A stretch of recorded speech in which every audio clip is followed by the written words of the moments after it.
I did want to do something a little different with this level. I wanted it to be more open world feel, and that there was something blocking your progress, so it did encourage people to look closely and see how to unlock this blocked way. And I do like just walking around this level and listening to the beautiful music by Josh Kramer. His work really sets the mood for the whole game.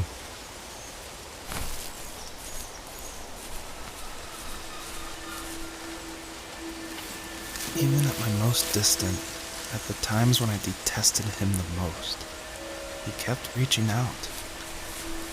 For a year straight, he asked me every week when we were going camping. I thought he was just dense. Eventually, to shut him up, I agreed. We carried out the worn lawn chairs from the garage and set up a cinder block campfire at the site we'd always used behind the house. We walked down the mountain path, talking in the warm sunshine we only got a couple months of the year. Those 3 obsidian rocks shimmered alongside the shore, almost like sparklers pressed against a dark window. I'll never forget that wet stone on my feet, or how those massive mountains looked even bigger in the lake's reflection. I felt small, but grateful. As the sun set, my dad found something I hadn't seen for a long time. The tree where I'd made my first carving when I was 6. I hadn't even carved it. My dad had helped me, but I still called it my tree. Something about seeing my name there made me open up, and we talked about everything that night in that old camouflage tent. I told him how much I love sketching and design, and how it would be a dream to study architecture in Seattle. I told him how I didn't get along with my friends much anymore, but that I didn't mind being alone. He told me he was there for me, and he joked that if all he had to do was write my name on a tree to finally get me to talk, he would have left me carved logs with novels on them in front of my room every morning. I don't know why it took me that long to realize it, but it was then I knew how much he had sacrificed for me. I don't think the first tree could work at all without the music by Josh Kramer. And his music, it's actually publicly available to license, and so it was affordable for me since this was a hobby project. And it's something I like to tell new indie developers all the time, like, you can't afford that composer, you can't afford a full-time programmer. You need to cut corners and finish your game, and the way to do that is to use these amazing publicly available assets that anyone can purchase and license. And so his music is incredible, and I actually haven't talked to him that much, I've just emailed him. But his music was nominated for Most Emotional Music at the Emotional Game Awards in France, and he's just a really nice guy. And I think there's so much amazing content out there that if you're thinking of making a game, like, look around and see what you can make work on a tight budget, because it worked really well for the first tree.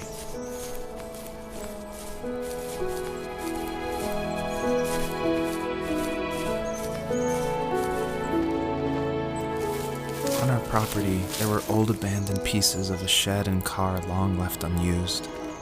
I used to ask him all the time who those people were that left all this junk, and I'm sure he got so tired of hearing it that he made up some elaborate stories how a brown bear ate them and haunted the woods afterwards. What's funny is I think it made those people seem more real. Growing up thinking they were still hanging out like they couldn't say goodbye. I used to tell my friends how I could swear I saw spirits move near the water, and that always freaked them out. I guess it didn't bother me, because the way I saw it, they were normal people with old cars and sheds, just trying to figure out how to survive and be happy in the middle of nowhere. It was a cool thought that they didn't want to leave, but you know, I was a weird kid. Well, you had good company since those ghosts liked living in a place where they were brutally devoured.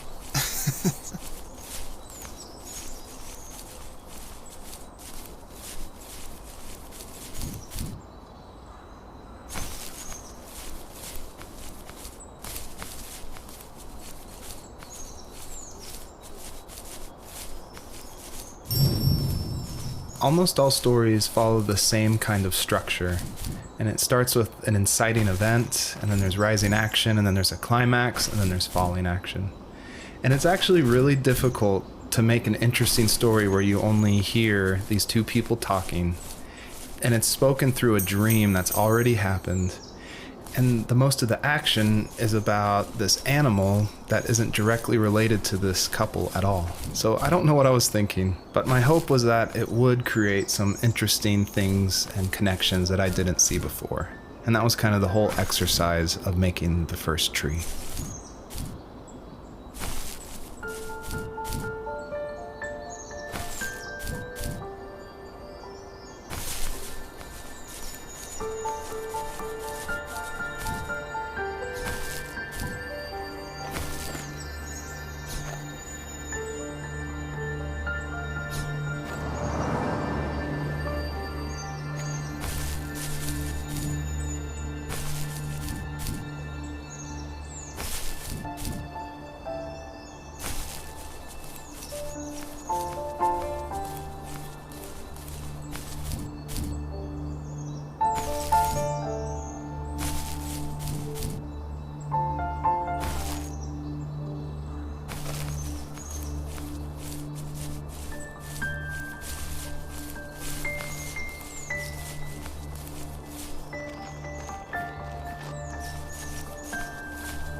I did want to do something a little different with this level. I wanted it to be more open world feel, and that there was something blocking your progress. So it did encourage people to look closely and see how to unlock this blocked way.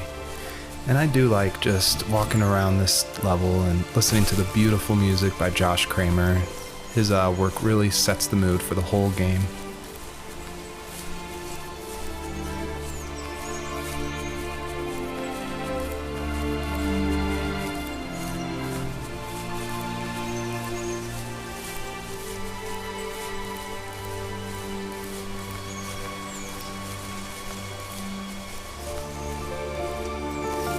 My dad built a lot of stuff in his free time. If he wasn't watching fly fishing or reading Tom Clancy novels, he was carving something. He made tons of birdhouses. Not that he was into bird watching, but I think he really missed working and adding on to the home. If he couldn't afford the time to build onto our own house, he would have to settle with watching birds move into their little homes. We kept an old mattress in the bed of that ugly yellow truck, so we would drive it deep into the woods and then watch the birds fly into their houses while the sun set. Usually it was accompanied by venison jerky or a cold Coke, but not a lot of talking, which is how we both liked it. Earlier I said I just love going through video games and exploring, like looking at every nook and cranny and just trying to find little details. And I think that started because in middle school and high school, I would make mods for my favorite games, namely Jedi Knight, Jedi Outcast, and Far Cry. And I loved like this huge world of mod makers who would make these levels, and it'd be like the most random creative things, and I would just love exploring, usually multiplayer levels by myself. So even though I went to college for film, before that, like before high school, I was making video games and mods, and it was my favorite thing in the world. I made a ton of different levels. I made an abandoned space hotel with a dance floor and cafeteria. I made a haunted campground with cabins and tents. I made this whole city with like the first ever day-night cycle with running showers and stuff in the hotel and the apartment buildings. And I just loved making those mods, and I think that carries over to my game, The First Tree, and also the one before that, Home is Where One Starts, which is it's exploration. You're just looking around and appreciating the details. We were happiest underneath the evergreens. We decided it was time to finally map out the hundreds of acres we lived on just to pass the time during the summer. He was only free in the evenings, so I would spend the day wasting time on dial-up internet and sketching, and then we would rush into the woods, pen and map in hand, before evening fell. Sometimes, the aurora borealis would cast a cold green glow on the mountainside, and we would finish our route underneath a twilight sky. Sometimes I was lonely during those summer days, but there was comfort in the routine. A lot of teenagers aren't looking for the daily grind, though. There's nothing wrong with wanting to get out, to leave your childhood home. You wanted to progress, to make something of yourself. Yeah, you're right. That house. I'm sure it's the same as how I left it. But then why does it feel so different? I doubt you're the only adult to have looked back and asked that question.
Almost all stories follow the same kind of structure, and it starts with an inciting event, and then there's rising action, and then there's a climax, and then there's falling action.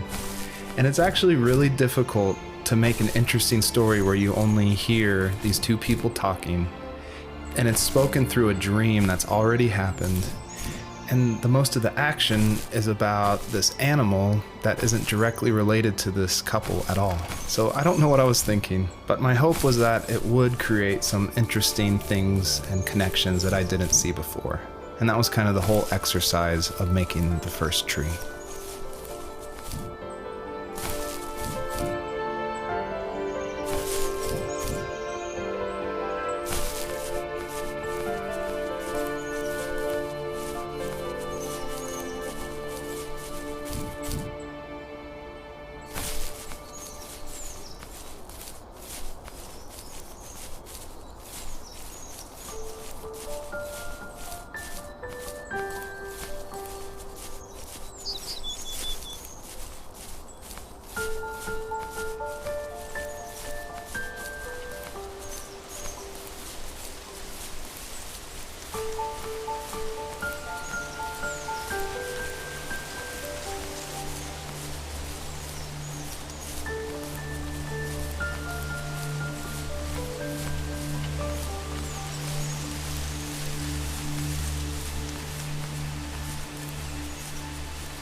Perpetrator stood nearby, unfazed, like nothing was wrong. My dad is dead, and he's never coming back, Rachel. I can tell you these stories, but I can never reminisce with him again. He can never hold a grandchild that we'll probably never be able to have. I can never talk to him again, and I'll never be able to say I'm sorry for everything. It was really important to me that the wolf in this story that takes the fox's cubs, that it wasn't explained at all. Like, it's just this entity that's in the background. And of course, it's supposed to represent something bigger than a wolf or even the fox. It's supposed to represent like the specter of death. And it comes when you least expect it. There's no justification. He's just there, always watching.